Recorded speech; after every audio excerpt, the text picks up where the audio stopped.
नमस्कार मित्रांनो, आज आपण पाहणार आहोत गव्हाच्या पिठापासून खमंग आणि खुसखुशीत असे तळणीचे मोदक सर्व टिप्स सहित। चला तर पाहूया।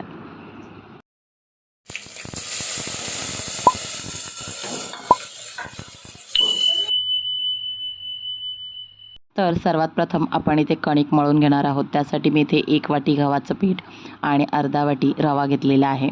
त्यानंतर हे सगळं मिक्स करून त्यामध्ये चवीनुसार मीठ टाकणार आहे। कोणत्याही गोडाच्या पदार्थामध्ये मीठ टाकल्यामुळे त्याची चव अजून वाढते। त्यानंतर मी इथे 2 चमच तूप गरम करून घेणार आहे आणि ते या पिठामध्ये टाकणार आहे। खमंग आणि खुसखुशीतपणा या तुपामुळेच येतो, त्यामुळे हे तूप सगळं पिठाला चांगलं चोळून घ्यायचं आहे।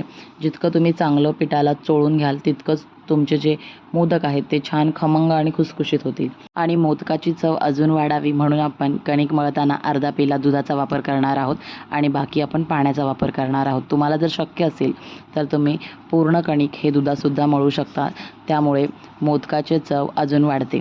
कणिक मळताना महत्त्वाची सूचना म्हणजे आपण जेव्हा कणिक मळतो तेव्हा ते थोडंसं पातळ आणि थोडं सैलच मळलं पाहिजे, जेणेकरून आपण जो रवा वापरला आहे तो छान भिजेल आणि मोदक चांगले क्रिस्पी होतील।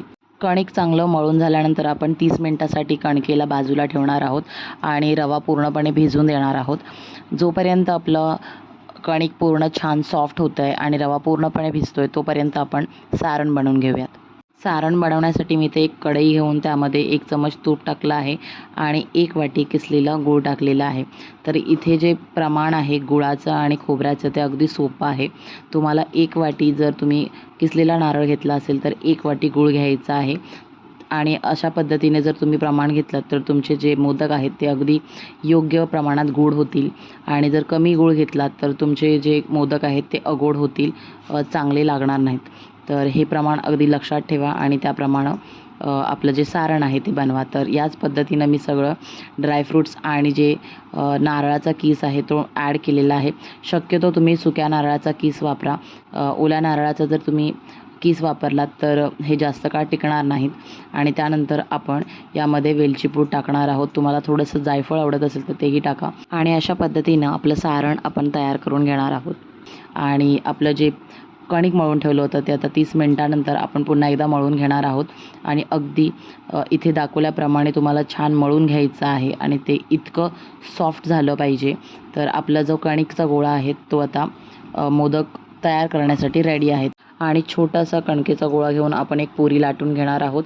त्यानंतर आपण जे सारण बनवलं होतं ते आपण 1 चमच यामध्ये स्टफ करणार आहोत आणि छान छोट्या छोट्या पाकळ्या पाडत आपण एक आपला एकदम आकर्षक असा मोदक तयार करून घेणार आहोत। तर तुम्हाला जसा व्हिडिओमध्ये दाखवला आहे तशा पद्धतीने तुम्ही पाकळ्या पाडून मोदक तयार करून घेणार आहोत आणि सगळे मोदक तयार करून झाल्यानंतर आपण त्याला तळायला घेणार आहोत।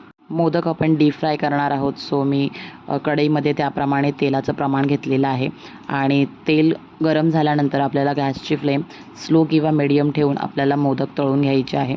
तर मोदकांना हलकासा गोल्डन ब्राऊन कलर यायला लागला की आपल्याला त्यामधून चम्मच फिरवत आपल्याला मोदक हे तळून घ्यायचे आहेत, जेणेकरून आपले जे मोदक आहेत ते सर्व बाजूने छान असे गोल्डन कलरमध्ये फ्राय होतील आणि ते जळणार नाहीत। आपले जे मोदक आहेत ते आपण फ्राय करून घेणार आहोत आणि अशा पद्धतीने आपले जे तळणीचे गव्हाचे खमंग खुसखुशीत मोदक हे तयार होतात। 10 ते 15 दिवस तुम्ही अगदी हे छान स्टोअर करून एन्जॉय करू शकता। तर हे मोदक तुम्ही नक्की एकदा ट्राय करा। तुम्हाला ते कसे वाटले हे मला कमेंट बॉक्समध्ये नक्की सांगा।